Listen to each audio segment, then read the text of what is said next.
என் மனசுல உள்ள பாரமே குறைஞ்சிருச்சு. ஒண்ணு இல்லையா ஐயா சொன்ன சுழன்றும் ஏற்பின்னது உலகம் அதனால் உழந்தும் உழவே தலைன்னா வள்ளுவர். விவசாய தொழில மாதிரி நஷ்டம் நிறைந்த தொழில் வேற ஒண்ணு கிடையாது. அதான் உழந்தும் உழவே தலைங்க வள்ளுவன். அது துன்பம் தருகிற தொழில் தான். ஆனாலும் விவசாயி அதை விட மாட்டான். ஏன் தெரியுதா? அதே வள்ளுவர்கிட்ட தான் போய் கேட்டேன். என்கிட்ட ஒரு பையன் கேட்டான், வள்ளுவரை எப்படி நீங்க சந்திப்பீங்கன்னு கேட்டான். நீ தமன்னாவை சந்திக்கல, உன் வயசுக்கு தமன்னா, என் வயசுக்கு வள்ளுவர் தான்டா, அவளையெல்லாம் நான் சந்திக்க முடியாது. காஜல் அகர்வால். வள்ளுவர்கிட்ட ஒரு தடவை போகிறேன், என்கிட்ட கோபமா இருக்காரு, என்கிட்ட பேசலை, திரும்பவே இல்லை. அப்புறம் சாமி என்னென்ன ஒரு வாரமாக காணலையடா, நான் அந்த மடங்கள்லாம் போய் பெரிய பெரிய சாமியாரெல்லாம் பார்க்க போயிருந்தேன்னு. அவங்கெல்லாம் ரொம்ப பெரிய ஆளோ அப்படின்னாரு. ஆமான்னு. ஒரு வயக்காட்டை காமிச்சார், ஒருத்தன் உழுதுகிட்டு இருந்தான். இவனை விட சாமியார் பெருசான்னார் வள்ளுவர். இவன் உழவல்ல சாமி, விவசாய கூலின்னு. ஆனால் இவன் கையை மடக்கி தலைக்கு வச்சு படுத்துனான்னு வச்சுக்க, உங்கள் சாமியார் சோத்துக்கு இல்லாமல் செத்து போவான்னார். உழவினார் கைமடங்கினில்லை விளைவதும் விட்டேமென் பார்க்கும் நிலைன்னு அவள். உழுதுண்டு வாழ்வாரே வள்வார், மற்றெல்லாம் தொழுது உண்டு பின் செல்பவர். வள்ளுவன் சொன்னது. அதுதான் பட்டுக்கோட்டை எழுதினான். சும்மா கிடந்த நிலத்தை கொத்தி சோம்பல் இல்லாமல் ஏர் நடத்தி கண்மாக்கரையை வசத்தி கட்டி கரும்பு கொல்லையில் வாய்க்கால் வெட்டி சம்பா பயிரை பறித்து நட்டு தகுந்த முறையில் தண்ணி. நீ சரியா இருக்கணும் ஒலிபெருக்கி, நீ சபாநாயகர் வேலை பார்த்துறாடா. உங்க நல்லவன் பேசும்போது ஆஃப் பண்ணிடு வேலை மைக்க, உங்க இளவே இல்லை பெரிய அளவு. சரி வச்சுங்க. இவனு அவன் தொழில் அவன் பார்க்கலாம், செய்யும் தொழிலே தெய்வம். என் தொழில் நான் நல்லா பேசுகிறேன், அவன் சரியா இருக்கணும்ல. விசில் அடிச்சு விசில் அடித்தா தான் தமிழ்நாட்டில் பேசுவான்னு எவனோ சொல்லி கொடுத்துருக்கான். அவனுக்கு நம்ம என்ன பண்ண முடியும்? வச்சுக்கணும், ஒரு பக்கம் வச்சுக்கணும். தகுந்த முறையில் தண்ணீர் விட்டு நெல் விளைஞ்சிருக்கு, வரப்பும் உள்ள மறைஞ்சிருக்கு. இந்த விளைஞ்ச நெல்ல வரப்பு மறைஞ்சு போச்சு. ஆனால் அந்த விவசாயி பொண்ணு பாடுவா, காடு விளைஞ்சன்னு மச்சான், நமக்கு கையங்காலம் தானே மிச்சம். இது வேற எவன் வீட்டுக்கோ பண்ணையார் வீட்டுக்கு போகும்போது நமக்கு இந்த நெல்லெல்லாம் எழுதான். அவனே தான் எழுதான், ஓதுவார் தொழுவார் எல்லாம் உழுவார் தலை கடையிலேன். ஓதுறவன் விவசாயம். அதுக்கு தான் இன்னைக்கு இந்த பொங்கல். எனக்கு இன்னொரு சங்கடம் கென்னடிட்ட சொல்லணும்னு நினைச்சேன். என்கிட்ட கெட்ட பழக்கமே இதான், யார் கூப்பிட்டாங்களோ அவங்கள ஏதாவது சொல்லிடுவேன். அது உலகம் போறான்னு சொல்றேன், ஆனால் கூப்பிடுறாங்க. என்ன மீராமேதன், இது எனக்கு இந்த திருநெல்வேலியே முஸ்லீம்ல நான் அப்பான்னு கூப்பிட்ற ஒரே பிள்ளை அது அமீரான் தான். மற்ற எல்லாரும் மாமா அம்மா, நிஜாம் மட்டும் அண்ணம்மா. அவன் 80 லட்ச ரூபா செலவழிச்ச மாதிரியா இருக்கான் பத்தில. ஆனால் அவன்கிட்ட சிறப்பு. அது மாதிரி மனிதநேய மக்கள் கட்சி பாருங்க எவ்வளோ தொண்டு பண்ணியிருக்காங்க. எனக்கு அதுலேயும் அவங்க அந்த ஆசிரியர் பெருமக்கள் சொல்லும்போது ஒரு சங்கடமாக இருந்தது. அவர்கள் மதப்படியே புதையத்தில் என்ன மதம்? குஜராத்தில் பூகம்பம் வந்தது, புதைக்க வேண்டியவன போகிறான் எரிச்சான், எரிக்க வேண்டியவன போகிறான் புதைச்சான். பூகம்பத்தில் மதம் இல்லையே, மதம் இருந்ததா? இந்த ஜாதியெல்லாம் பேசுகிறேன் ஐயா. மேலே அந்த காட்டில் போய் மாட்டிக்கிட்டீங்க இங்கே ஒரு புலிட்ட, ஜாதி சொன்னால் விடுமா? தாசில்தார் கொடுத்த சர்டிஃபிகேட்டை கொடுங்களா, என் சைவ விழாளர் திருநெல்வேலி, ஒரே அடி. நான் ஜாதி, அதுக்கு ஜாதி கிடையாது புலிக்கு, மாட்டுக்கு மனுஷ பேதானே வச்சிருக்கான். ஜாதி மதங்களை பாரோ உயர் ஜன்மம் இத்தேசத்தில் எழுதினராயின் வேதியராயினும் என்று யார் பாரதி சொல்றான். இந்தியாவில் பிறந்துட்ட வச்சுக்கடா, அப்புறம் எப்படா ஜாதி மதம்? இந்தியாவில் பிறந்தாலே இதுதான்டா உயர்ந்த ஜாதிங்கிறான். அவன் ஐயரு, ஆனால் அவன் ஐயர் இல்லை, அதான் சங்கடம். அவன் ஐயரா பிறந்துட்டான், ஐயரா இருக்க மாட்டான்னா அவனுக்கு மேல பார்ப்பானை ஐயர் என்ற காலமும் போச்சேன்னா, வெள்ளை பரங்கியை துறை என்ற காலமும் போச்சு, பிச்சை ஏற்பாரை அவன் உண்மை சொன்னான். அவன் தான் சொன்னான், நெல் வயலில் இறங்கி உளும் மாடுன்னா. அந்த மாட்டுட்ட ஒரு சிறப்பு என்ன தெரியுமா? விவசாயி முதல் நாள் நுகத்தடியை பூட்டி வயக்காட்டில் கொண்டு இறக்கி விட்டாங்க விடுறதுக்கு, மறுநாள் நுகத்தடி போட்டு வயக்காட்டு கிட்ட விட்டா தானாவே உள்ள போயிடும். மனுஷன் தானே போக மாட்டேங்கான். ஜாதி சர்டிஃபிகேட். நான் பையன் சாப்டரில் படித்தான், நோயல் சார் ஹெட் மாஸ்டர். அப்போ இவன் சொன்னான், என்கிட்ட வந்து என் பையன் மதியம் சாப்பிடும்போது என்னை சிரிச்சுக்கிட்டே பார்க்கான். பெரிய இப்போ சினிமாவில் இருக்கான். என்ன பாடினேன், நீங்கள் பாட்டு ஜாதிலாம் இல்லை, ஜாதி இல்லைடி பாப்பா கொல்லாம் சொல்லிட்டீங்க, ஹெட் மாஸ்டர் சாதி சர்டிஃபிகேட் வாங்கிட்டு சொல்கிறாருன்னா. அவனுக்கு நம்மளை கேவலமாக தெரியுது. நீ லூஸாக பாங்க. நான் லூஸ் இல்லைப்பா, நான் உண்மையை சொன்னேன்னு. ஹெட் மாஸ்டர் சொன்னேன், இந்தியன்னு போட்டு சேர்த்துக்கிடுங்கன்னு. கம்யூனிட்டி சர்டிஃபிகேட் இல்லைன்னா பள்ளிக்கூடம் படிக்க முடியாட்டார். அப்போ சர்க்கார் தானே ஜாதி வழக்கு, வேண்டான்னு சொன்னேன். இல்லையே, அதான் ராஜீவ்காந்தி பேசுமா சொன்னேன். ராஜீவ்காந்தி என்கிட்ட கேட்டா, ஐ பிலாங் டு ஃபார்வர்ட் கம்யூனிட்டினார். நான் சொன்னேன், நெய்தர் ஃபார்வர்ட் நார் backward, we are in ஆக்வேர்ட் position சொன்னேன். அவர் என்ன பண்ணார் தெரியுமா? அதான் ராஜீவ்காந்தி ரசித்து எழுதி உங்க எழுத்து போட்டு கொடு, நான் வச்சுக்கிறேன்னார். அதானே இருக்கு. நீங்க ஒண்ணும் இல்லைங்க, இந்த இந்த ஜாதி வகுத்திருக்காங்கல்ல அரசாங்கம், அதுலயே இந்த ஃபார்வர்ட் கம்யூனிட்டி பேக்வர்ட் சர்டிஃபிகேட் வாங்கிருதானே. என் பையனுக்கே சர்டிஃபிகேட் வாங்க போகும்போது தாசில்தார் எனக்கு தம்பி முத்துக்குமார் சாமி இருந்தான். அவனை விட்டு இவனுக்கு ஜாதி சர்டிஃபிகேட் வாங்கினேன்னா நான் பேக்வேர்டு போட்டு தரேங்க. நான் சைவ பிள்ளை ஃபார்வேர்டு, பிராமணனோட நாங்கள் மட்டும்தான் இருக்கோம் ஃபார்வேர்டு, அது ஒரு பக்கம் வச்சுக்கிடுவோமே. ஆனால் அவன் நல்லா இருக்கான், அது ஒரு பக்கம் வச்சுக்கிடுவான். அவன் எல்லாம் யார் வந்தாலும் நல்லா இருப்பான். இப்போ ஸ்டாலின் வந்தாலும் அவர் கூட அவனை தான் வந்திருக்க போகிறான். இன்னைக்கு சொல்லேன் போய் உட்காந்துருவானோ கூட, அது அவங்க பிறப்பு, அது வேறு விஷயம். அப்போ சொன்னேன் பேக்வேர்டு இப்படிடா கொடுப்பேன்னு, துளுவ வெள்ளாருன்னு போட்டால் பேக்வேர்டுங்க, இல்லை அதுக்கு மேலே இதாக இருக்கான்னு இசை வெள்ளாருன்னு போட்டால் மோஸ்ட் பேக்வேர்டுங்க. அதுக்கு என்னெல்லாம் வித்தியாசம்னா 500 தான் வித்தியாசம்ட்டான். முதல்ல ஒரு 500, அப்புறம் ஒரு 500. விளங்குமா அந்த நாடு? பொங்கல் பொங்கலே சமத்துவமானது. அதுல என்ன சமத்துவ பொங்கல்? அதான் கென்னடிட்டு வைக்கிற வாதம். பொங்கலே சமத்துவமானது. சூரியன் இல்லைன்னா உலகம் கிடையாது. சூரியனை இறைவன் படைத்தார், சூரியன் இல்லைன்னா உலகமே கிடையாது. அதனாலதான் தமிழ்ல புராணத்தில் கொடுக்கிறவன் யாரை சொன்னாங்க? கர்ணனை சொன்னாங்க. அவன் சூரியனுக்கு பிறந்தவன். சூரியன் தானே உலகத்தை எல்லா உயிர்களையும் வாழ வைக்கான். அப்போ அவனுக்கு பிறந்தவன் கொடுக்காம எப்படி இருப்பான்? சனி அவனுக்கு பிறந்தவன், அவன் கொடுப்பான்.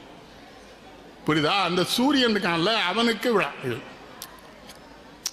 சூரியனை முதல்ல வணங்குறவங்க உழவர்கள் தான்.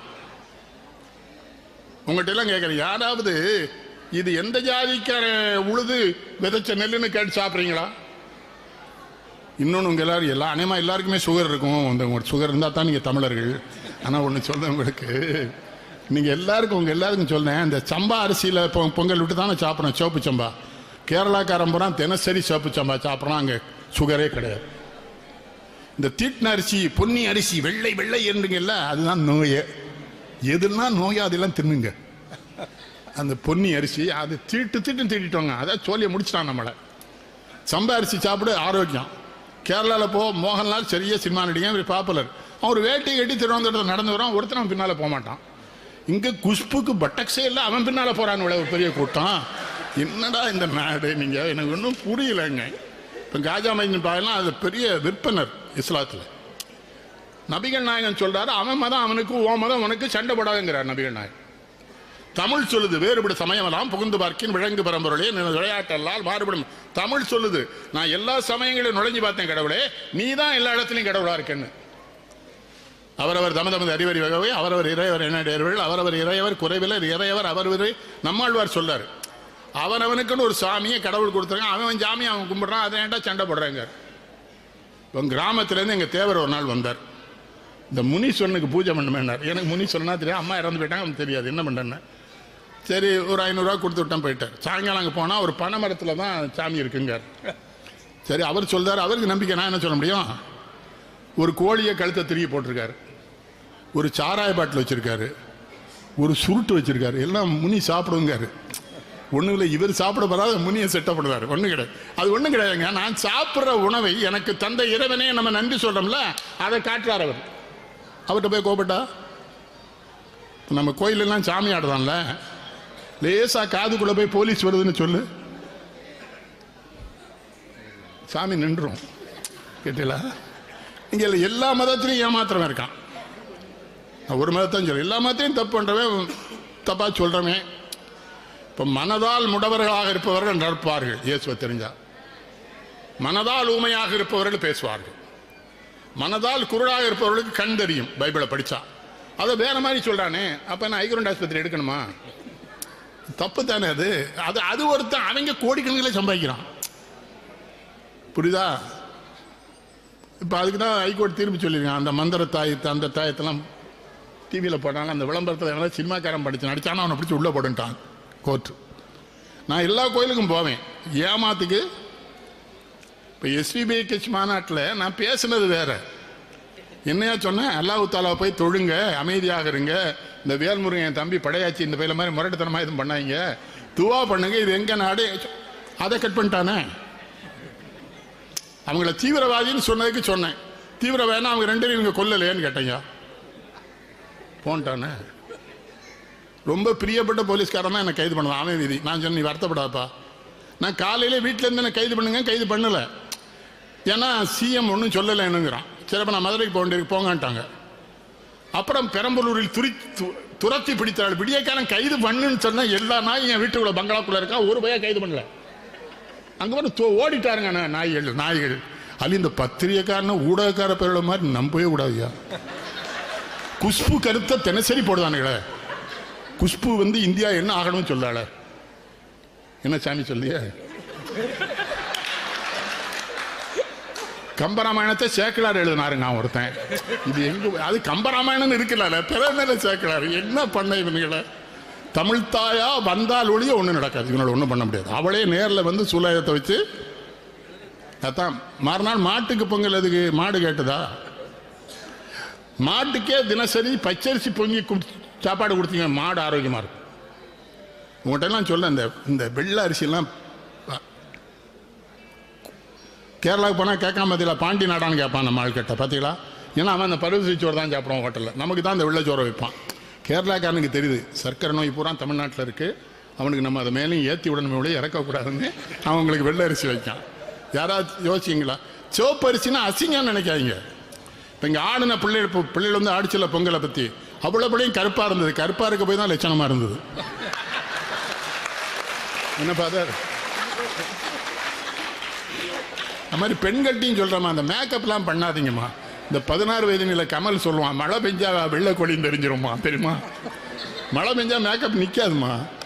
நான் என்ன சொல்கிறேன், இந்த ஒருத்தி வந்து தலைமுடி அப்படி உதறதா, அங்கேயும் ஓடுது, அந்த ஷாம்பை போடுங்க. அவள் ராத்திரி அதை கலத்தி வச்சுருவாம்மா, அதுக்கு அவளுக்கு 5 லட்ச ரூபா கொடுங்க. நீங்கள் அதை போட்டால் நீங்களும் கலத்தி தான் வைக்கணும், வேறு வழியே கிடையாது. இந்த பாசி பயிர் இருக்குல்ல, பாசி பயிர், பச்சை பயிர் நல்லா அரைச்சி பவுடர் ஆகிட்டு தலையில் ஒரு 2 சொட்டு தேங்காய் நட்டு தலையில் தேய்ச்சோம்னா ஷாம்புவோட அருமையாக இருக்கும், உடம்பு குளிர்ச்சியாக இருக்கும், தலைமுடி உதிராது. யார் கேட்க மாட்டேங்கல. இந்த நம்ம ஊரில் இருந்தியா தீபான்னு ஒரு பிள்ளையா, முத்தியாவரத்து பிள்ளை, நாடார் விட்ட பிள்ளை, சினிமாவில் நடிக்கி.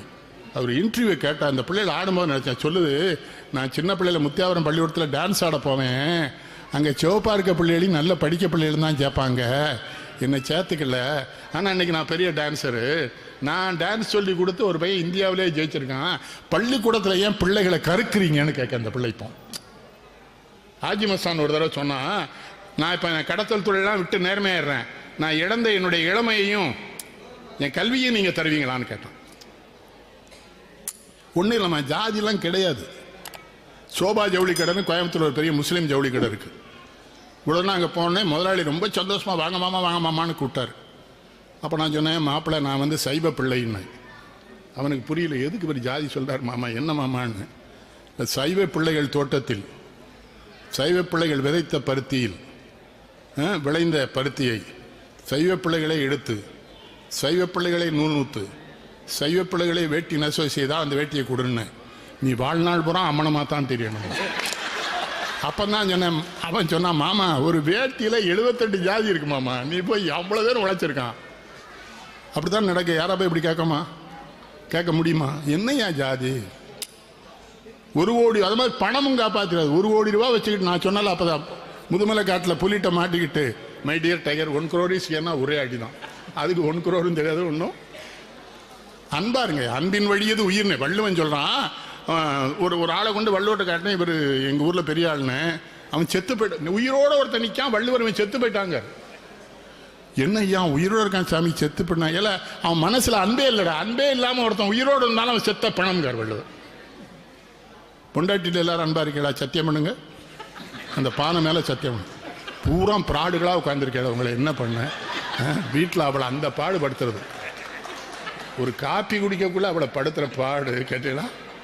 காப்பியில் என்ன சீனி இல்லைங்க. நான் எங்கள் தெரு பிள்ளைகளுக்கெல்லாம் சொல்லி கொடுத்துருவோம். அவளை கரெக்டாக சொல்லுவேன், காப்பியில் ஏன் சீனி இல்லைன்னா நீ போட்டு குடின்ட்டுருவான். உடனே என்ன சொல்லலாம் தெரியுமா? பெரிய வீட்டுக்கு போனியோ அங்கே ஒரு கிளடு இருந்துட்டு எல்லாத்துக்கும் சொல்லிக் கொடுக்குன்னு என்ன ஏசுவானுவோம். நான் சொன்னேன், ஒரு நாள் அவனை காப்பி போட சொல்லு, ஒரு நாள் நீ தோசை சுட்டுப்பாரு, திருப்புனேன்னா 7 கண்டம் இருக்கும். அதில் பெண்கள்ட்ட அன்பாரு, பெத்த பிள்ளைகிட்ட அன்பா இருக்க மாட்டேங்கல. பெத்த பிள்ளைகிட்ட அன்பா இருந்தால் 3 வயசில் பள்ளிக்கூடத்துக்கு அனுப்பியோளா? உங்களெல்லாம் கடவுள் தான் கொல்லணும். ஒரு இட்லி திங்கல, ஒன்றும் திங்கல, வேப்ப மரத்து கிளது நிற்கி. ஒரு ஆட்டோவில் 32 பிள்ளை போகுது ஃபாதர். மொத்தமாக போய் கிணத்துல விழுந்து என்ன பண்ணுவான்? மோடி எங்க அவர் என்ன பண்ணுவார்? நீ ஆட்டோவில் 32 பேரில் ஏற்றி கிணத்துக்குள்ளே கொண்டு விட்டது ஓந்தப்பத்தனில். ஒரு ஆட்டோவில் 4 பேர் போனோம். இப்போ எங்கள் வீட்டில் என் பேரன் பேத்திலாம் பள்ளிக்கூடத்தை அனுப்பலாம். ஃபின்லாண்டு போயிருந்தேன் ஃபாதர். என்ன நாடு அது? 6 வயசுக்கு மேலே பிள்ளைகளை உள்ள விட மாட்டாங்க. அப்போ கூட அந்த பிள்ளை என்ன பண்ணுது, ஸ்கூலுக்கு வந்துட்டு பை மிஸ்ன்னு போயிடுது வீட்டுக்கு. இங்கே படுத்தி நாங்களாம் சின்ன பிள்ளை இருக்கும், மீரான் கூட நீ சின்ன பிள்ளை, நான் என் வயசுக்கு சொன்னேன் 50 பாத்தியார் வந்து எங்களை பள்ளிக்கூடத்துக்கு கூடாது, ஐயா நல்லா இருப்பில்ல பள்ளிக்கூடத்துக்கு வேலைன்னு பாரு. இப்போ அப்படி இல்லையே, க்யூவில் நிற்கானே 1 மாதமா பிள்ளையை சேர்க்கறதுக்கு. அது பொம்பளைய வேற, பொம்பளைட்டின்னு சொன்னோம்மா பிள்ளைகிட்ட அன்பா இருங்க, நீங்கள் தானே பெத்திய சேட்டை பண்ணுதுன்னு பிற பொம்மையை வாங்கி வச்சுக்கோ, ஏன் பெத்த பிள்ளைன்னா சேட்டை பண்ணும், ஓடும் விழுவும் அடிபடும் காயப்படும் படணும். பிள்ளைய படுத்துறீங்களே. என் குழந்தைய ஒருத்தி வந்து சொல்கிறா, ஃபாதர் 5000 ரூபா கொடுத்து பள்ளிக்கூடத்தில் சேர்த்துருக்கேன் தான், இந்த பையன் என்ன மம்மின்னே கூட மாட்டேக்கான். ஏட்டி மம்மின்னா என்னன்னு தெரியுமா, என்ன பதப்படுத்தப்பட்ட பிணம்னு அர்த்தம்டி, உன் புருஷன் அதுக்கு தான் உன்னை மம்மின்னு கூப்பிடுன்னு பிள்ளைக்கு சொல்லி கொடுக்கான்னு. அப்புறம் தான் அந்த நாய்க்கு அந்த சூது, அதுக்கு தான் இவர் உங்கள் தம்பி என்ன மம்மின்னு கூட சொல்லார். அவங்க அவன் மம்மின்னா பதப்படுத்தப்பட்ட பிணம் தானையா, என்ன கொழுப்பா இருக்கு. நான் ஆங்கிலம் எல்லா மொழியும் படி, நான் வேண்டாங்கல்ல. நரசிம்மராவை எல்லாரும் கேள்வி பண்ணீங்க, அந்த ஆளுக்கு 30 மொழி தெரியும், எழுதுவான் பேசுவான் படிப்பான். நாராயண திவாட்டி ஒருத்தர் இருந்தார், அவர் கூட சுற்றுப்பயணத்தில் நான் போயிருக்கேன், அந்த ஆளுக்கு 70 மொழி தெரியும். எந்த நாட்டுக்காரனை பார்த்தாலும் அந்த மொழியில் பேசுவார் அந்த ஆள். யாம் அறிந்த மொழிகளிலே தமிழ் மொழி பாடு என்ன சொல்லலாம். பாரதிக்கு 9 மொழி தெரியும். 9 மொழியும் கற்று துறை போனதற்கு பிறகு தமிழ் சிறந்த மொழினா, தமிழை வச்சுட்டு வாழ்கன்னு சொல்ல. அவன் எல்லாம் படித்தான்.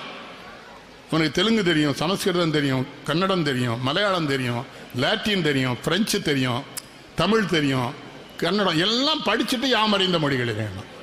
தமிழ் மொழி போல் இனிதாவது எங்கும் காணும்.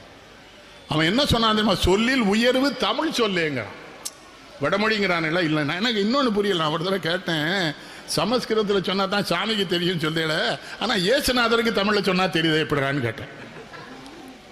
சர்ச்சில் வர தமிழில் தானே பிரேயர் நடக்கு, இயேசுநாதர் வந்து இல்லை இதெல்லாம் முடியாது ஹீப்ரோவில் தான் பேசணும்னு சொல்கிறாரா?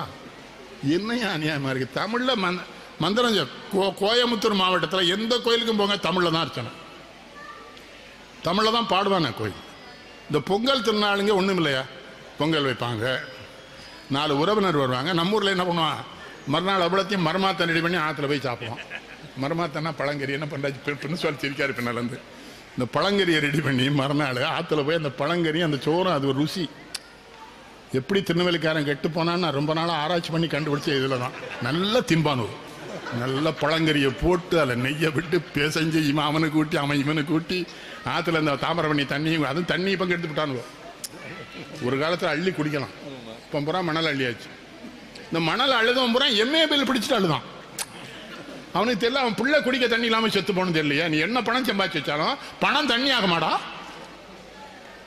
நீங்கள் கடவுளுக்கு அஞ்சாமல் வாழ்ந்ததுனால தான் இந்த தண்டனை, கொரோனாவே அதனால தான். எப்போதும் கடவுளை கும்பிடுங்கடா. கொரோனா வந்தவுடனே பிரேயருங்கிறதே நியாயம் இல்லை. பிரேயர் எப்போதும் இருக்கணும். அவருக்கு தெரியும், அது அவருக்கு உனக்கு என்ன தரணும் என்ன தரக்கூடாதுன்னு தெரியும். பாருங்க, ஒருத்தன் பெரிய ஆட்டம் ஆடிட்டு இருந்தா அமெரிக்காவில் கடவுளத்துக்கு தூரப்பட்டார். அவனை குப்பை தொட்டியில் கிடக்கான பாவன். அவன் கட்சிக்காரனே இம்பீச் பண்ணுங்கிறான், அவனை வெளியேற்றிடுவாங்க. இன்னொன்று பாருங்க, போராட இப்போ சாமிலாம் போராளி கூட்டத்தில் வந்தவர். ஒரு ஜாதி பெண்களை மார்பிலை சேலை போடக்கூடாதுன்னு சொன்னா திருவிதாங்கூர் சமாதானம். அப்போ எடுத்து போராடினதான் அந்த ஐயா வழியே. தோளில் துண்டு போடக்கூடாதுன்னாங்க, மீறி தலப்பாகிட்டுனார் அவர் ஐயா.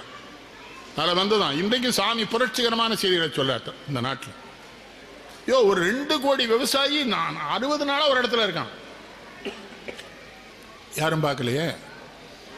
அரிசி எங்கே இருந்தாலும் இறக்குமதி பண்ணிக்கலாங்க. அவன் நிறுத்திட்டான்னா, இறக்குமதி பண்ணலாம், நிறுத்திட்டான்னா சோத்துக்கு. ஒன்று தெரிஞ்சுக்கிடுங்க, நீங்கள் பஞ்சாபில் முதல்ல பக்கரானங்கல் அணை கட்டு நேரு காலத்தில் கட்டுறாங்க. கட்டிட்டு 5 நதியும் அணையை திறந்து விட்டால் பஞ்சாப்காரன் விவசாயம் பண்ண மாட்டேங்க. அவன் கடவுள் நம்பிக்கை. 5 நதியுமே சாமி அடைச்சிட்டா இனிமேல் விவசாயம் பண்ணால் நிலத்தை அழிச்சிருங்கிறானுங்க. அப்போ என்ன பண்ணாருன்னா, காமராஜரை சொல்லி தமிழ்நாட்டு விவசாயிகளை கொண்டு போய் பஞ்சாபில் விவசாயம் பண்ண வச்சு அப்புறம் தான் பஞ்சாப்காரன் விவசாயம் பண்ண ஆரம்பிச்சா இன்னைக்கு இந்தியாவிலே தண்ணீரை பெற்ற மாநிலம் வந்தான். பண்ணாரு நேருவும் காமராஜன் நினைக்கமா. காமராஜ் எங்கேயா சாமி கூட போன ஒருத்தர் வந்து கேட்டான், கொஞ்சம் சிதம்பரம் கோயிலுக்கு வந்துட்டு போங்க, எவ்வளோ நேரம் ஆகுனா, 2 மணி நேரம்னா, எனக்கு நிறைய வேலை இருக்குன்ட்டு. அப்புறம் ஏன்டா அதான் அவர் என் மேலே அன்பு என்கிட்ட கேட்டார், மக்கள் வேலை செஞ்சாலே சாமி கும்பிட்ட மாதிரி நீ தான்டா சொன்னேன்னாரு. ஆமையா, நீ சரியாக தானே சொல்லியிருக்க. ராமநாதபுரத்தில் வெள்ளம், மதுரைக்கு வந்திருக்கார், என்ன கூப்பிட்டுருக்காரு. நான் பேர் ஒரு மோரிஸ் மேன் இருக்கார், எங்கள் அப்பா வச்சுருப்பாங்க, போயிட்டாங்க. ராமநாதத்துக்கு போயிட்டு இருக்கோம். ஒரு பாலம் இடிஞ்சு விழுந்துட்டு. இந்த அதிகாரிகள்லாம் கெட்டிக்காரன் ஐஏஎஸ் ஐபிஎஸ்லாம் படித்தவன்லாம் ஏமாத்துக்கு தானே படிச்சிருக்கான். வந்து சொல்கிறான் அவர்கிட்ட, ஐயா நாங்கள் போய் பார்த்துக்கிறேன்னு. நான் தான் முதலமைச்சர், நீ ஆபீசர் தான், நான் பார்க்கறேன், கயிறை கட்டுன்ட்டார். என்கிட்ட கேட்டார், உனக்கு நீச்சல் தெரியுமானார். தெரியணும். வானார், கயிறை பிடிச்சி நடந்து போயிட்டோம். அண்ணாதுரை எழுதினார், திராவிட நாட்டில் ராமநாதபுரம் மக்கள் மழை வெள்ளத்திலே சிக்கி சீரழிகிறார் என்று கவலைப்பட்டேன் உடன்பிறப்பே, கர்ம வீரர் காமராஜர் அங்கே இருக்கிறார், மக்கள் துன்பப்பட மாட்டார்கள்னு எழுதினார். இந்த நாகரிகம் இருந்தது.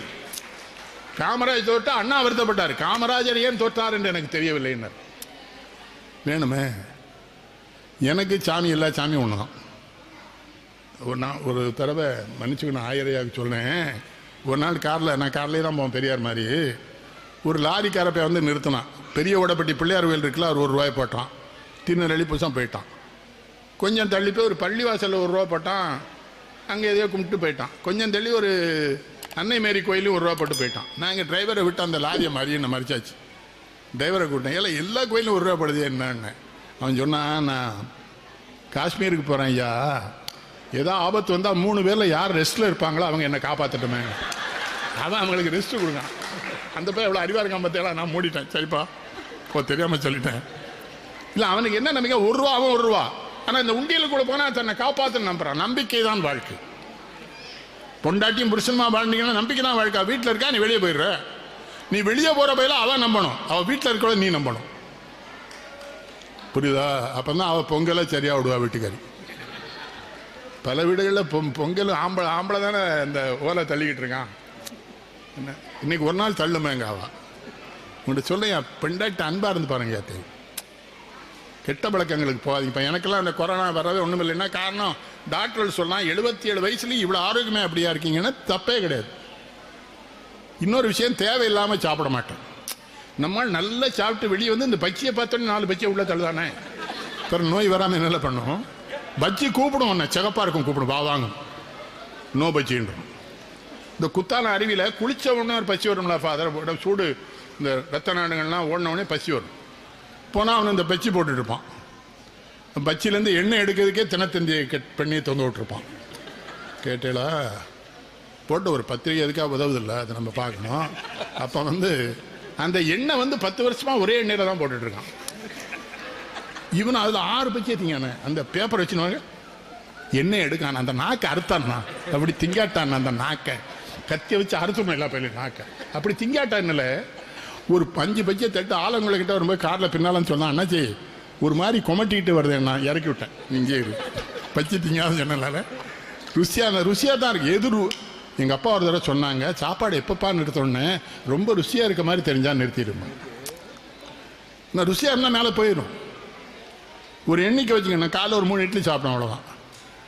இந்த வர்றவன் சும்மா இருக்க மாட்டேங்கான். ஐயா இப்போ காசி எங்கள் வீட்டுக்கு அவன் பாட்டு வரலாம், நான் என்ன சாப்பிட்டனாலும் அவங்க பாட்டு வந்து என்ன காசி என்னாச்சு கூட 2 சாப்பிட்டான், அவன் வேலையை பாரு. ஏன் சாப்பாடு நீ ஏன் சொல்லுவேன். அன்பு மட்டும் வச்சுக்கிடுங்கய்யா, அன்புக்கு தான் இறைவனே கட்டுப்படுவார். கடவுள் இன்னும் பார்த்தீங்களா, கடவுள் எங்கேயும் பணக்காரன் கூட வந்ததாவே தெரியல, ஏழைகளை தேடி தான் வந்திருக்கார் கடவுள். எந்த கடவுளும். நான் கேட்குறேன், கிறிஸ்தவ சமூகம் இந்த நாட்டிலே செய்திருக்கிற சேவைகளை விட இவர் யார் அதிகம் சேவை செய்திருக்கிறார்? இந்த வேலூர் மருத்துவமனையில் தந்தை பெரியாரும் இருந்தார், ராஜாஜி இருந்தாங்க. ராஜாஜி 93 வயசுல அங்கே தான் இருந்தார். பெரியார் வேலூர் ஆஸ்பத்திரி. யார் கட்டினது அதை? எதுக்குடா சண்டை, மத சண்டை? எல்லா மதம் ஒன்றுன்னு சொல்ல. இப்போ வந்து ஆயர் அவ்வளோ அன்பா இருக்காங்க எங்கிட்ட. ஏன் நேற்று பாருங்க கோயிலுக்குள்ளே கற்பழிச்சிருக்கானோ, அதான் 50 வயசு பிள்ளைய தூக்கிட்டு போய். என் வயசுக்கு 50 வயசுனா பிள்ளைன்னு சொல்லலாம். அந்த நாய் கூட்டு போன நாய் போனால் 25 வயசு பயிலு. சமூக ஒழுக்கம் போயிடுதுங்கிற. அந்த தீபாங்கிற பிள்ளை ஒரு சொல்லுது, நம்ம தூத்துக்குடி பிள்ளை சினிமாவில் நடித்த பிள்ளை, அந்த கடைக்குட்டி சிங்கத்தில் அவனுக்கு கார்த்திக் அக்கா ஒரு குண்டு அக்கா வரும். அந்த பிள்ளை அவள் சொல்கிறா, என் சின்ன பையனுக்கு இருதய நோய்க்கு வந்து நான் சங்கடப்பட்டு பணம் சேர்த்துட்டேன், மயில்சாமி நான் கூட்டு இல்லை பணம் சேர்த்துட்டேன் தரட்டுமான்னா, இல்லைன்னா நான் சேர்த்துட்டேன். அதாவது சேர்த்துட்டேன்னு சொல்லாமல் அந்த பணத்தை வாங்கிடலாம், கடவுள் என்ன தண்டிச்சிருவான்லாங்க அந்த பிள்ளை. கண்காணி இல்லை என்று கள்ளம்பல செய்வார், கண்காணி இல்லா இடமல்லை காணுங்கால், கண்காணியாக கலந்தெங்கும் நின்றாரே கண்காணி கண்டார் கடவுளிந்தாரேங்க சோவாக்கியர். கண்காணிக்க யாருமே இல்லை, நம்மெல்லாம் தப்பு பண்ணுறோம். எல்லா இடத்துலேருந்து இறைவன் கண்காணிக்கிறான்னு பேசிக்கிற மொழி அவனுக்கு அந்த நினப்பு இல்லை. அதனால் அவன் பார்த்துட்டு இருப்பான், அவன் தீர்ப்பு நல்ல உனக்கு. அதைத்தான் சொல்லாரு குரான், அதான் சொல்லு. நபிகள் நாயகம் வந்து பட்னியா கிடந்திருக்காரு, வயிற்றுல பசிக்கு கல்லை கட்டிட்டு வாழ்ந்திருக்காரு. எல்லாத்தையும் படிங்கப்பா, உங்கள்கிட்ட எல்லாம் பிள்ளைகிட்டலாம் கொஞ்சம் படிங்க, தீய விளக்கத்துக்கெல்லாம் போகாதீங்க. பத்திரிகையில் என்ன செய்தீங்க? புது வருஷ பிறப்பண்ணைக்கு 500 கோடி ரூபாய்க்கு டாஸ்மாகில் விற்பனைங்கான, என்னமோ விண்வெளிக்கு ராக்கெட் விட்ட மாதிரி. சரி, நாய் பயிலுவோ எல்லாம் குடி வித்துருக்க, அதுவும் பத்திரிகையில் போடுறீங்களா? வெக்கமா இல்லை பத்திரிகைக்காரனுக்கு? அதே அன்னைக்கு அது ஒரு மந்திரியே சொல்ல, இந்த 2500 ரூபாய் எப்படி எங்களுக்கு டாஸ்மாக் வழியாக வந்துடும் காண, இது எங்கே போய் சொல்லுயா? இங்கே தான் காமராஜ் இருந்தாருன்னா எனக்கு அவமானமாக இருக்கு. இந்த ஊரில் போய் அவர் ஏன் பிறந்தார் இந்த காமராஜ்? விவரம் இல்லாமல் மதுரைக்கு வந்திருக்காரு, நான் போயிருக்கேன். போன உடனே விருதுநருக்கு வர்றாரு, என்னன்னு தெரியல, அம்மா பார்க்கணும், இந்த கிழவியை போய் பார்த்து போங்க. கிழவினா வம்மேன் போயாச்சு. அந்த எனக்கு அந்த பாட்டி ரொம்ப பிரியமாக இருக்கும். நான் உள்ளே போனோடனே அந்த பாட்டி ஒரு தண்ணி குழாய் வச்சுருக்கு. போன மனுஷன் அம்மையை பார்க்கல, அந்த குழாயை பார்த்தாரு. என்ன குழாய்ங்காரு? நான் வெளியில் தெருவில் போய் தண்ணி எடுக்கலாம், அதுக்கு தான் முனிசிபாலிட்டி இன்ஜினியர் இதை மாட்டி விட்டான். வெளியே கமிஷன் அந்த இன்ஜினியர் கூப்பிடலங்காரு. இன்ஜினியர் வந்தான், யாத்த கேட்டில் மாட்டினேன், களத்தில் கொடு பெத்த தாய்க்கு. அவா ஐயா அந்த பிள்ளைகள் மாட்டினான், நீ களத்தை சொல்லியங்க. அவன் மாட்டினது தப்பு பண்ணுறதுக்கு என்ன? அவன் தப்பு பண்ணி என் பேரை சொல்லிடுவான் களத்து. ஒரு 50 ரூபா கேட்குது அந்த மாதம், ஒரு 50 ரூபா கூட என்ன? எதுக்கு நீ ஒத்தி தானே, எதுக்கு 50 ரூபா? அவர் பாட்டு காரிலேன்னு வந்தாச்சு. விருதுநர் அவுட்டர் தாண்டும் போது நான் கோவமாக இருக்கேன், அவருக்கு தெரியுது, ரொம்ப கோவப்படுதேரோ நீர் அப்படின்னாங்க. என்னன்னு பாட்டிக்கு ரூபா கொடுக்கலன்னு கோவப்படுத, நான் அழுதுரும் ஐயா. சொல்கிறார் எடுத்தால, நீ வசையான விட்டு பிள்ளை, எனக்கு தெரியாமல் போய் கிளவிக்கு ரூபா கொடுத்துடாதேன்னார். அவன்லாம் யா ஜீவானந்தன் ஒரு ஆள் இருந்தார் தெரியுமா கம்யூனிஸ்ட் கட்சியில்? காமராஜ் அவரெல்லாம் வைக்கம் போராட்டத்துக்கு போனாங்க. பெரியார் கோடீஸ்வரன் பிள்ளை வெளியே வந்து இந்த 2 ஏழை பேர் வரல நீங்கள் அந்த போராட்டத்தில். அப்போ வந்து ஜீவானந்தத்தை ஒரு அடிக்கல் நாட்டிருக்கார் பள்ளிக்கூடத்துக்கு. காமராஜ் பள்ளிக்கூட கட்டடத்தை திறக்க போகிறார் முதலமைச்சர். தாம்பரம் குடிசை பகுதியில் ஜீவானந்தம் இருக்கார். காமராஜ் போகும்போது ஜீவா இங்கே எங்கே தானே இருக்கான், அவனையும் கூப்பிட்டு போவோம், நீ இறங்கி வேட்டியை மடிச்சுக்கிட்டு சாக்கடையெல்லாம் தாண்டி போகிறார். ஜீவா குடிசைக்குள்ளே இருக்கார். ஜீவா விளைந்து வகையில் காமராஜ் எப்பெல்லாம் வந்தாங்கார் அவர் இவரை எல்லாம் இந்த பள்ளிக்கூடம் நீ அடிக்கல் நாட்டு பள்ளிக்கூடம் திறக்கமான வாரே ஆடாங்கார். ஜீவா சொல்லார், நீ போ காமராஜ், நான் 2 மணி நேரத்தில் வாரேங்கார். 2 மணி நேரம் கழிச்சு போனால் காமராஜ் கேட்காரு, ஏன்டா இவ்வளோ நேரம் கழிச்சு வரேன்னு? ஒரு வேட்டி தான் இருக்குது காமராஜ், துவைச்சி காய போட்டுருந்தேன், கெட்டிட்டு வரணும்னார். இப்போ நம்ம தலைவனும் எந்த வீட்டில் வேட்டி அவுத்து வச்சானே தெரிய மாட்டுக்க. அந்த ஆள் ஒரு வேட்டியாடு ஜீவானம்மா. எம்ஜிஆர் ஜீவானந்தத்துக்கு எவ்வளோ உதவி பண்ண பார்த்துருக்காரு, ஜீவா வாங்கலை. எனக்கு கொடுத்தா தாம்பரத்தில் இருக்க எல்லாத்துக்கும் கொடு. அப்படி தலைவர். இப்போ காலேஜில் போய் சொன்னால் காலேஜ் பையங்க கேட்க இப்படிலாம் வாழ்ந்தாங்கிறான். பொங்கல் என்பது மகிழ்ச்சியான திருவிழா மட்டும் இல்லை, உழவனை போற்றுகிற திருவிழா. உழவுக்கு துணை செய்த உழவில் முக்கியமே மாடுதான். அது இல்லாமல் இப்போ வடக்க பார்த்தீங்கன்னா ஏழை பெண்களை விட்டு உழுறாங்க வடக்க விவசாயி. காட்டுறான்ல இந்த ஊடகங்கள் நல்லதையும் காட்டுறான், புரியும் இல்லை. இந்த பாண்டவர் இந்த பாரத அன்னை காட்டுறான், பீமனை வந்து திரௌபதியை அடகு வச்சுட்டானா. அந்த சீன் வரும்போது ஆமா அது என்ன அநியாயம், அந்த நாடு விளங்குமாயா? அதை எழுதுனேப்பான், ஒரு பேரும் கேட்க மாட்டேங்கான். திரௌபதி அங்கேருந்து வாரா, திரௌபதி இருந்தால் துயில தானே உரியணும் துச்சாந்தனே. அவள் கொண்டு ஒரு பீமா ஊறுகாய் பாட்டில் கொடுத்த உடனே துரியோதனை வாங்கிட்டு ரைட்டு அப்பப்போ பீமா ஊறுகாய் கொடுங்க. அட நாய்க்கு பிறந்த பயிலுலா, ஏதோ ஒரு பேரும் கேட்கல. இந்து மதம் அதுன்னு நம்மளெல்லாம் மிரட்டுறான். அவனை கேட்டானா அதை பீமா ஊறுகாயம்? நீங்க பார்த்தா சாமி அதை நம்ம விதியை பாருங்க. நீங்களும் நானும் தான் அதை ஏசிக்கிட்டு இருக்கோம். என்ன பண்ண, நம்ம 2 பேரும் ஏசிக்கிட்டு இருக்கோம்.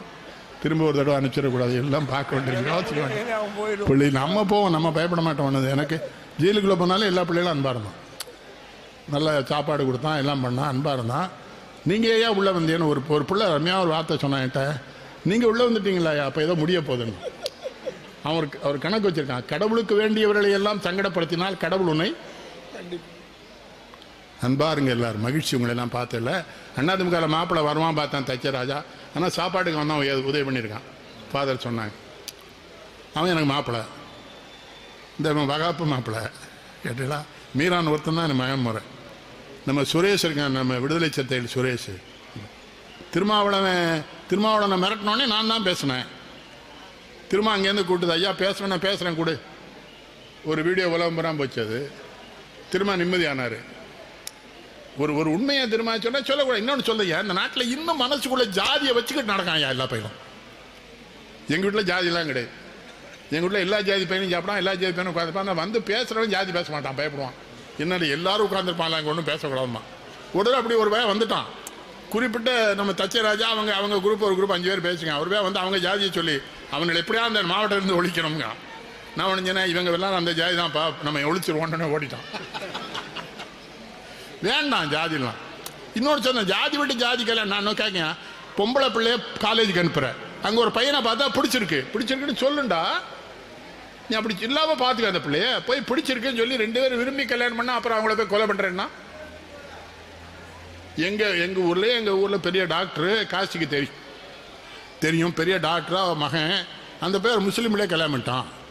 எங்கள் அக்கா வந்து என்கிட்ட கேட்க அந்த பேர் துலுக்க பிள்ளைய கல்யாணம் பண்ணிட்டான்னு. அப்படியாக்கா பொம்பளை பிள்ளைய தானே கல்யாணம் பண்ணியிருக்கான்னு உடனே சொன்னா. ஓ இதுக்கு காரணம் நீ தானால ஒன்று நீ ஒரு அயோக்கிய பேர என்ன சார் நான் இல்லை அவன் பண்ணா எனக்கு தெரியும்னு. அடுத்த வருஷம் பிள்ளை பிறந்துட்டு கொஞ்சிதால பிள்ளைய நான் என்ன பண்ண போய் துலுக்க பையில அந்த பையன் அவ சொல்ல ஏலாம்பா நீ தானே துலுக்கான்னு சொன்னேன். சிவகுமார் இருக்கார்ல சூர்யா ஜோதிகா விரும்புகிறான்.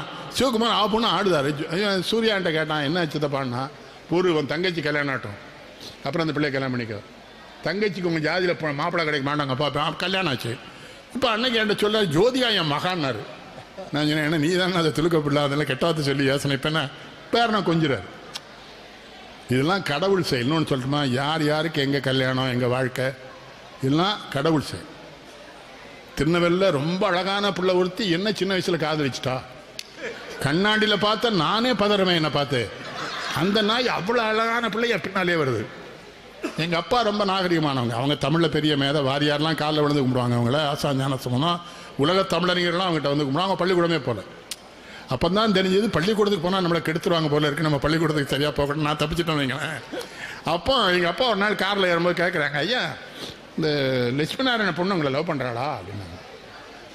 சரியாக சொன்னீங்க. என்னடா சரியாக சொன்னீங்க. அவள் தான் லவ் பண்ணுறா நான்லாம் பண்ணலாங்கண்ணே. நீங்கள் சொன்னதான் கரெக்ட். அவள் லவ் பண்ணுறா நான் பண்ணேன். நான் அந்த தெருவிலே உடம்பு பின்னாலே வருவான். எங்கள் அம்மா கூட அவங்க கிராமம் ஸ்ரீவண்டம் தாலுகா சொன்னாங்க 12 துண்டா வெட்டி உரக்குழியில் வச்சிருவேன்ட்டான். எப்படி தாய் அன்பின் வடிவம் தாயெல்லாம் எனக்கு அன்னைக்கு தான் ஒத்துக்கிடல. 12 துண்டா விட்டுருவேங்கள சண்டாளி இப்படி சொன்னார். சரி நானும் அப்புறம் பாருங்க நான் கோயம்புத்தூர் பட்டிமன்ற நடுவராக உட்காந்துருக்கேன். பொள்ளாச்சி மாலிங்க காலேஜில் அவள் புருஷனோட வந்து உட்காந்துருக்கான் முத்தலட்சுமி. அப்போ என் வீட்டுக்கார் இறந்த புதுசு. நம்ம கூட மேடையில் தமிழ் புலவன் சொல்லலாம் போட்டேன்னே. அவங்க ரொம்ப தாஜ்மஹால் மாதிரி இருக்காங்க. ஆனால் பக்கத்தில் புருஷன் இடிக்கப்பட்ட பாபர் மசூதி மாதிரி இருக்கானேங்க. அவன் வழி பண்ணுவான் சும்மா இருக்கல. அவள் இன்னொருத்தன் பொண்டாட்டி இந்த நாடு எப்படி இருக்குன்னு சொன்னேன். அன்பாருங்க எத்தனை பேர் என்னை பார்த்து கும்பிட்றாங்க. 1000 முன்னாலாம் உட்கார எனக்கு தகுதி உண்டா? தமிழல்லவா என்னை இங்கே கொண்டு அமர்த்தி வச்சது. உங்களிடையே பிறந்து உயர்ந்தோர் தொலை விளங்கி வீங்குலினி நாள திருளகத்து மாங்கூர் மென்னேர் தனியாடி வெங்குதரன்றியானது தன்னேர் இல்லாத தமிழன்னா சங்க கால புலவன். சூரியனோடு தோன்றியது தமிழ்னா நம்ம சங்க கால புலவன். அந்த தமிழ் இது தமிழ் பொங்கலே இல்லைன்னு ஒரு பேர் சொல்றான் நேற்று. அவன் தமிழனுக்கு பிறந்தவன். அவனுக்கு பேர் விட்டது பெரியார். அது வேற கொடுமை.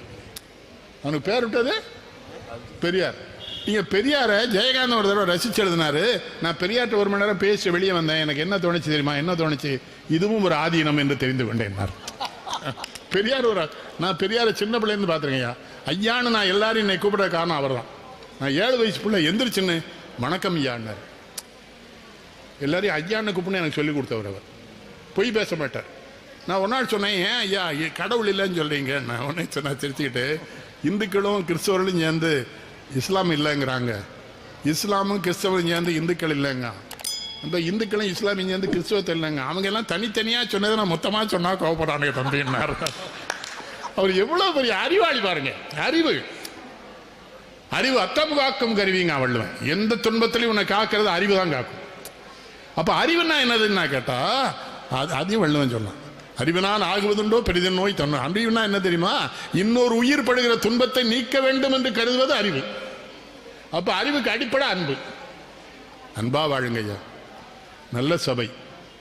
ஐயா எடுத்தோடனே சிவாய்க்கர் பாடலை சொன்னார்.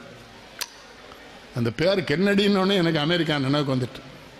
அங்கதான் ட்ரம்பும் வந்துட்டான். என்ன பண்ணா கென்னடியும் இருந்தான் ட்ரம்பும் பிறந்துட்டான். நம்ம கெட்டவமல்ல சிவாய் சொல்லுவாரா எட்டப்பனும் நானும் ஒரே மண்ணின்பாரு. இந்த கெட்டவமன் படத்தில் அவன் சினிமாலாம் பாருங்க நான் வேண்டாங்கல. ஆனால் சினிமாக்கெலாம் போனால் கழுவிட்டு வந்துடணும். கழிவறைக்கு போனால் கழுவிட்டு தானே வரணும். அள்ளிட்டு வரக்கூடாது. அங்கேருந்து கழுவிட்டு வெளியே வந்துடணும். என்னமோ நடந்துட்டு போகுது வந்து என்ன சொல்லிங்க. குழந்தைகள்கிட்ட அன்பாருங்க. இந்த குழந்தைகள் இந்த கார்ட்டூன் படம்லாம் பார்க்க விடாதீங்க. நோயாயிரும். இயேசுநாதரை பற்றி 4 பாட்டு சொல்லுங்கள், சிவபெருமான கடவுளை பற்றி பாட்டு சொல்லி பாட சொல்லுங்கள். இந்த குழந்தைகள் எவ்வளோ நல்லா ஆடினாங்க. இந்த முதல்ல 3 பிள்ளைகள் ஆடிச்சல்ல, அதுவும் அதுக்கு பின்னால் ஆசிரியர்கள் உழைப்பு இருக்கு. அதனால் மதங்கள்லாம் இருக்கட்டும். மதத்தை நான் என்ன கேட்குறேன், பாயின்னு சொல்லது என்ன தெரியுமா? அதே என்ன முட்டாப்பிள்ளைக்கு தெரியல. கஜாமீனத்தா பாயின்னா சகோதரன் அர்த்தம். இந்தியில் முஸ்லீம்களும் எங்களுக்கு சகோதரன் சொல்லி தான் பாயி பாயின்னு கூட்டுருங்க.